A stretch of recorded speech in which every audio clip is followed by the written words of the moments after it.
Hi, welcome back to my channel. Today I'm going to talk about doctors and trying to find the right one for you.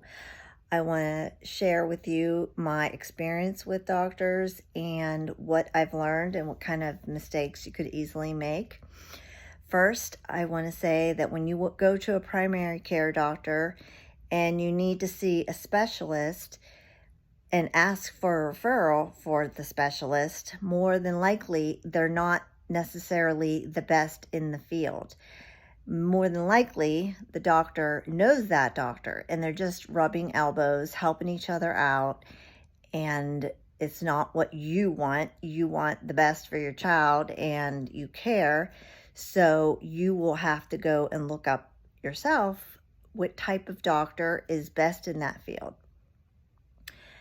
I would recommend, if you have to go to your insurance and look for specific provider, then maybe do Google reviews or look up the doctor.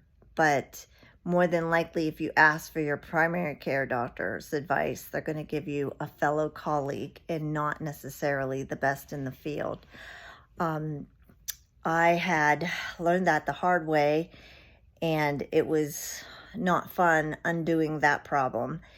I want to share a story also that I learned that I don't know how to go about telling you this without sharing the story, but back when Facebook was not around and it was just plain simple internet, I met somebody who had a child that was my child's age, and slowly over time she kept adding more symptoms as she was learning my child's symptoms, to the point where she was like, oh, wouldn't that be weird if so-and-so had the same thing as your child? And when I met her child was nothing like mine, and she kept thinking that her child's going to need brain surgery. And I just was shaking my head in disbelief that how could she do that when her child is perfectly fine.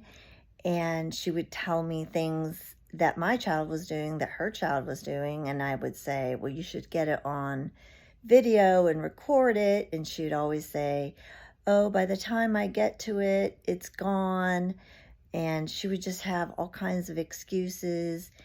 And I just, at one point, didn't want to talk to her anymore, because clearly when I saw her son and my son, they were just super duper different, nothing at all like one another.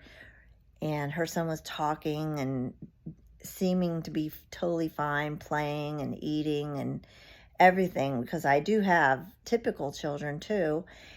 And so I just stopped communicating with her. And I later learned that her child did indeed have brain surgery. I was shocked. I couldn't believe it. And I had to talk to my own son's neurosurgeon. And I later found out that this person that she took her child to was the 13th neurosurgeon that she visited. She went to 12 others that said no. And one was even trying to flag it that she had Munchausen by proxy. And the child still had brain surgery. And I knew who the neurosurgeon was. And I said to my neurosurgeon, how could this happen? I mean, this doctor is reputable and whatnot. Why would he do something that wasn't necessary? I don't understand. That doesn't make sense. And she said to me that between us, that he is not well respected at all in the community, that he has a private PR rep and he pays money for the PR, public relations, to amp up his name and his notoriety and all this stuff that's coming out of his pocket. It doesn't mean that he is that. It's just that he's paying people to promote him. And I was just shocked. Like, I felt so naive. Like, I didn't think something like that would really happen.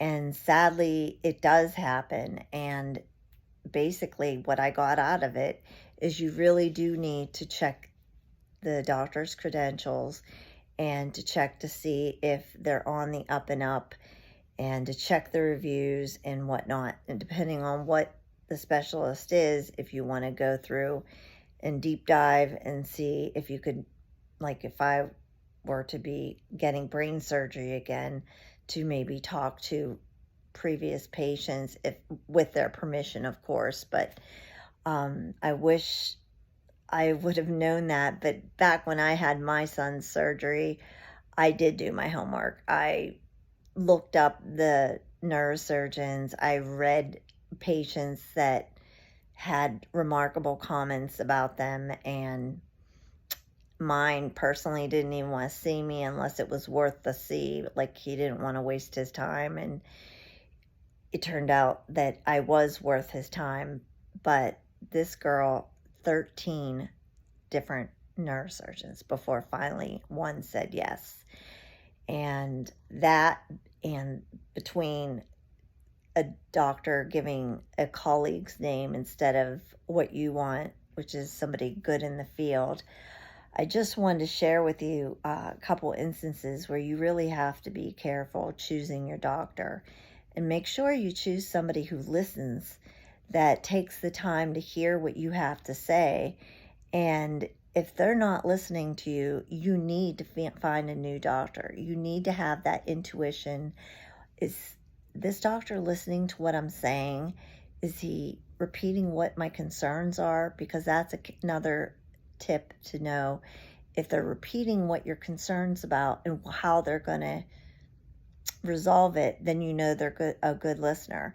But if they're saying something totally off the beaten path of what you're trying to communicate, don't just go and then go along with it. You need to speak up and say something.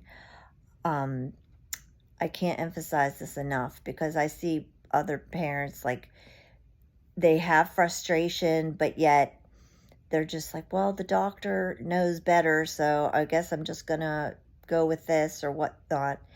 And that is not the case. There are bad doctors out there. They could be graduating by just 1%, and they are a doctor. So you just don't know. You have to follow your instinct and make the best decision based on your instinct and doing some research. You need to do the research yourself. It's just not going to come follow you. You have to do the research. You have to find out and be an advocate for your child what the best doctor is, because you just don't know. Just because they are coming from a very good hospital does not mean anything. They could still be a bad doctor. They could have just been there for like a year and it hasn't caught up to them that, hey, this doctor is not serving our hospital very well, we're going to have to kick them out. You have to do your homework. You have to check it out, because there are good doctors and bad doctors out there. And I just want to share a couple of the stories that I've had and the experience I got from that. And I hope that helps you make the right decision. Thanks for watching.